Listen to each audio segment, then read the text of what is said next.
Buenas noches, estimado tutor, compañeros. Mi nombre es José Alfredo Morales Hernández. Soy de la Regional de Oriente Bucaramanga. A continuación, mi presentación sobre la primera actividad del curso de base de datos. Entonces, mi nombre es José Alfredo Morales Hernández. Soy tecnólogo en diseño y administración de sistemas de las unidades tecnológicas de Santander. Actualmente me desempeño como desarrollador de software en una empresa de transportes y por ende actualmente estoy involucrado con trabajo TIC. He tenido experiencia con motores de bases de datos como MySQL, SQL Server y Oracle. Tengo experiencia con las bases de datos desde el año 2022 y he entendido la importancia de los datos para una organización y cómo su correcta estructuración e integridad de los datos permite mayor agilidad en la ejecución de los procedimientos de la empresa. Asimismo, he podido evidenciar cómo una mala estructuración e integridad de los datos afecta en el buen funcionamiento de la organización y por ende pueden presentarse retrasos en los procesos e incluso llegar a tener sanciones dentro de la misma organización. Por lo tanto, mi consejo al momento de empezar a diseñar una base de datos desde cero para una organización, no tomar eh, a la ligera el diseño de todo el modelo de entidad-relación y empezar a proyectar un modelo de base de datos que pueda llegar a ser escalable, que pueda llegar a cubrir una gran cantidad de datos y de esquemas del negocio y que pueda satisfacer las necesidades de este. ¿Ok? Bueno, dentro de la historia de las bases de datos nos encontramos que en el año 1960 inicia pues desde la alianza con IBM y American Airlines para desarrollar Sabre, un sistema operativo que manejaba transacciones e información sobre los pasajeros de la compañía. O sea, desde ahí ya podemos ver el inicio del tratamiento de los datos de, de personas en una organización. En los años 70 se inicia el modelo relacional a través del señor Edgar Frankot, que publicó el documento que proponía el uso del modelo de bases de datos relacional y el esquema de la base de datos y cómo se conectaba, cómo se desconecta el almacenamiento de físico, o sea, se dejaban las tarjetas, los CDs, etcétera, y eso se convirtió como lo primer concepto de salir de esas bases de datos físicas.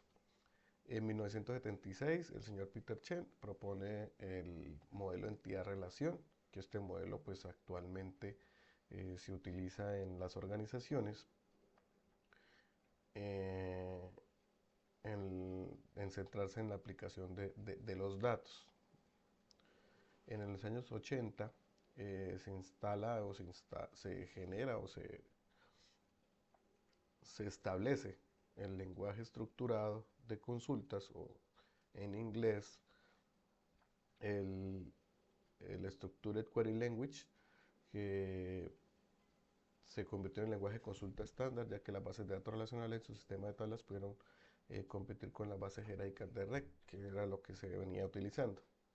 Esta estructura cambia totalmente la forma de ver las bases de datos. En los años 90 pues se contaba con Microsoft Access y Excel, que al día de hoy Excel ha continuado ofreciendo una solución eh, económica a la utilización y tratamiento de los datos de pronto de negocios pequeños. En el 93 surge la web, la World Wide Web, puso el software World Wide Web, la compañía SER con dominio público. A través de este software se facilita la consulta a bases de datos. En los años 2000, hacia adelante, en el 2008 surge MySQL. Eh, yo personalmente uso MySQL a través de PHP Es una herramienta muy fácil de utilizar. En el 2010 surge el sistema XML, que es una estructura de un manejo de los datos que forman un subconjunto de bases de datos utilizando ese lenguaje, que es abierto y que se convierte en legible para humanos y máquinas a través de etiquetas. Y en la actualidad pues hay grandes compañías que dominan el mercado, pues una de ellas es Oracle, otra de ellas viene siendo Google con su gran buscador y procesamiento de información a través de sus consultas y almacenamiento de consultas de lo que hacemos los usuarios a través de su buscador web. Sustraje unos conceptos de lo que yo dentro de mi experiencia tengo, y es que también dentro de lo que leí, el modelo de entidad-relación, o sea, el MER, es una forma gráfica de representar los datos de una organización. Es como un plano en construcción para una base de datos. Sin el modelo de entidad-relación, la base de datos puede llegar a tener redundancia de datos, y esto pondría o entregaría los datos de una forma mucho más lenta, e incluso presentarse confusión en la entrega de esos datos, y no sería óptimo para el negocio. Entonces nos dice que existen entidades, atributos y relaciones. Entonces las entidades son los objetos o conceptos sobre los que queremos almacenar información. Por ejemplo, un cliente, un producto, un pedido. Sobre ellos tenemos unas características que tiene cada uno de estos objetos. ¿Sí? Por ejemplo, un cliente eh, tiene un saldo a favor, un saldo en contra, una cartera por cobrar, unos productos adquiridos. Un producto pues tiene unas características como su peso, su gramaje, su presentación, su forma de consumo, su distribución, su almacenamiento, etc. Y un pedido contiene información tanto de un producto como de un cliente, porque un pedido contiene productos que solicita un cliente. Los atributos son las características de una entidad, por ejemplo, el nombre, la dirección de un cliente, lo que ya les venía describiendo.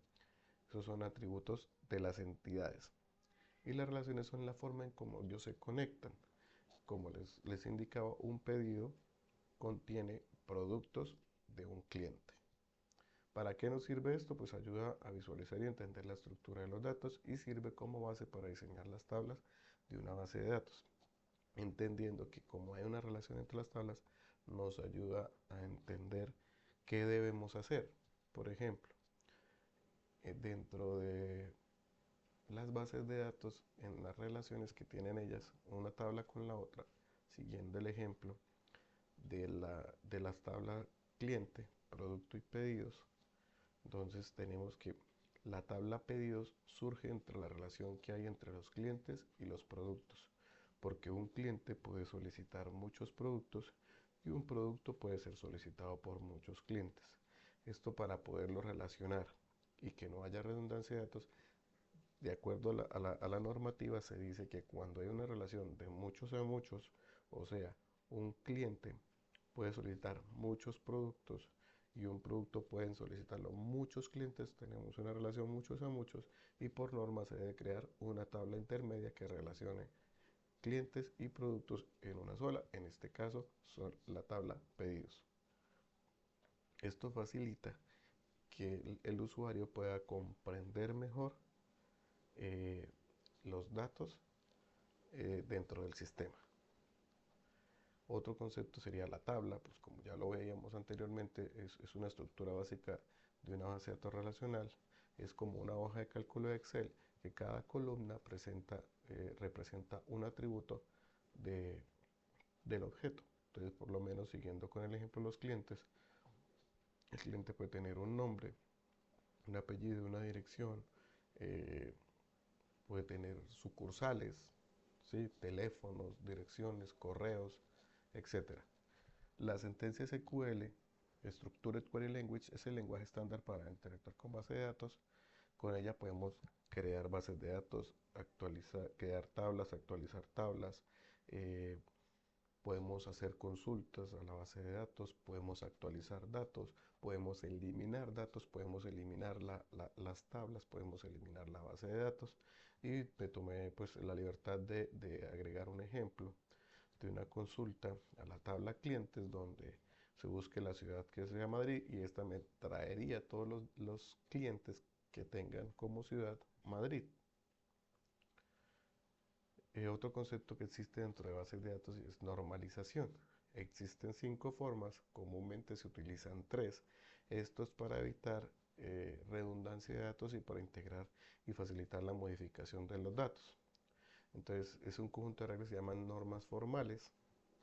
¿Y por qué es importante? Porque evita la inconsistencia de datos, mejora el rendimiento y facilita la expansión. Como les puse en el primer ejemplo, al tener una relación entre clientes y productos, hizo que surgiera una nueva tabla que se llama pedidos, y así se presentarán otros casos como una universidad con sus estudiantes, profesores y cursos, y habrán tablas que unan a los estudiantes con los profesores, que serán las materias, porque un profesor dicta o enseña en una materia y un estudiante ve y aprende de una materia. Entonces una materia es una tabla que conecta a profesores con estudiantes.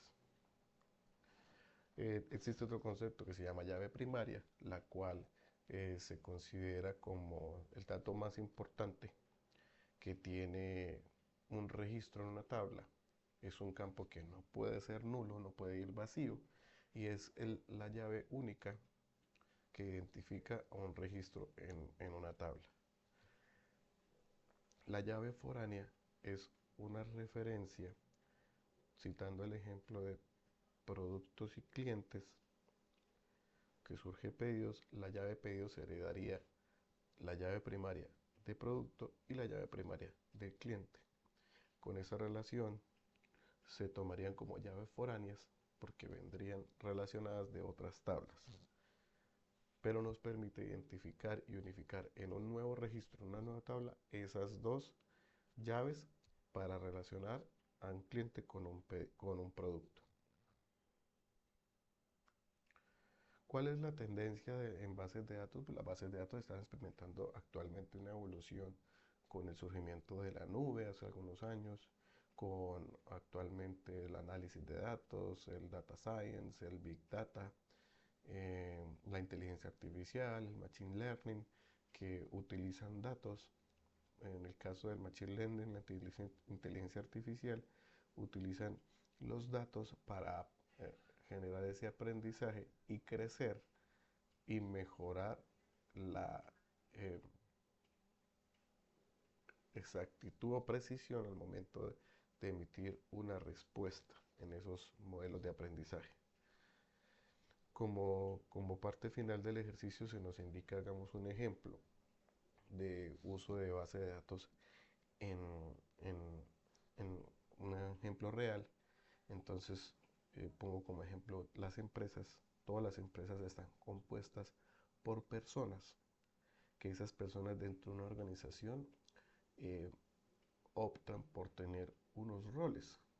Algunas pueden ser clientes, otras pueden ser proveedores, otras pueden ser empleados y otras pueden ser socios. Pueden haber otros roles más, de los cuales las personas tengan un rol dentro de la organización, que es la empresa. Pero todas las personas tenemos algo en común, que esa sería una de las tablas que manejaría el objeto de una forma más básica. Pues todas las personas tenemos un nombre, un apellido, una edad, eh, un grupo sanguíneo, un lugar de nacimiento.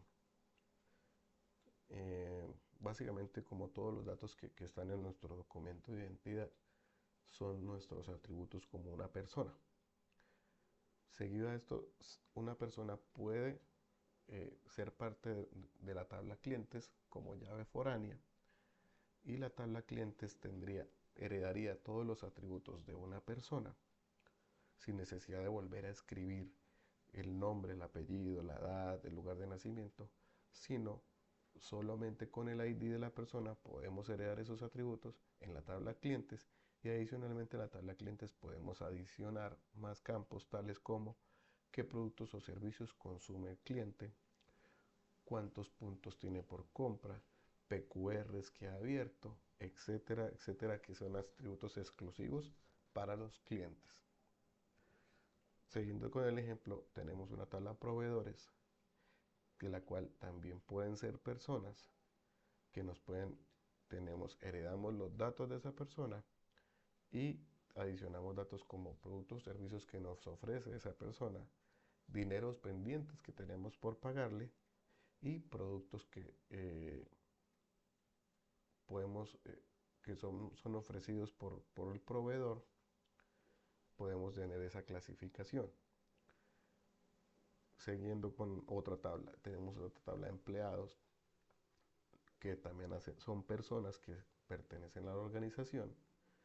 Tenemos sus datos y son heredados en la tabla de empleados a través de la llave foránea, que es la llave primaria en personas, pero agregamos datos exclusivos de la tabla de empleados como área a la que pertenece el empleado, salario básico, lugar donde labora, privilegios dentro de la organización, su jefe inmediato y otros atributos más. Finalmente tenemos la tabla de socios donde tenemos un porcentaje de participación adicionalmente a los datos de la persona, su tiempo de afiliación, cuando se hizo socio y quiénes son los herederos de su sociedad. Como se puede dar cuenta en el ejemplo, no tenemos que escribir todos los datos de la persona en las 4 tablas que son clientes, proveedores, empleados y socios, sino todas heredan de una sola tabla que se llama personas y ella maneja la información básica de una persona. Podríamos llegar a tener otras más tablas como datos de la persona, direcciones, teléfonos, correo electrónico, porque son datos que no suelen estar en constante cambio, perdón, son datos que pueden estar en constante cambio. Constantemente podemos cambiar de dirección, constantemente podemos cambiar de número de teléfono, de correo electrónico, pero constantemente no estamos cambiando ni de nombre, ni de apellido, ni mucho menos de grupo sanguíneo, ni mucho menos vamos a cambiar nuestro lugar de nacimiento, ¿sí? Entonces podemos empezar a estructurar nuestra relación de tablas manejando estos conceptos y poder tener una mejor integridad y estructura de los datos, que eso nos permitirá mayor agilidad en el desarrollo del negocio. Eso fue todo, la verdad, dentro de las conclusiones que pude sacar es que las bases de datos ayudan a tener una mayor organización de la información, las bases de datos permiten que el negocio se desarrolle de una manera ordenada y ágil, las bases de datos ayudan a poder determinar comportamiento de las personas en cuanto a consumos de bienes y servicios en determinados tiempos y o circunstancias. En el lugar donde yo trabajo es una empresa de transportes y han aprendido a través de lo que ha arrojado los datos que los clientes consumen el producto en determinados momentos, a lo que en el negocio se llama temporada. Hoy tengo una conclusión personal y antes se decía que quien tiene el conocimiento tiene el poder. Ahora creo yo que se debe decir que quien tiene los datos tiene el poder, porque con los datos podemos hoy en día conocer el comportamiento de las personas, tanto en consumo de servicios, en redes sociales, etcétera, etcétera, con nuestra forma de interactuar con las máquinas, con los servicios y los productos, se pueden deducir comportamientos individuales y de conjuntos de personas. Eso es todo. Muchas gracias por su tiempo.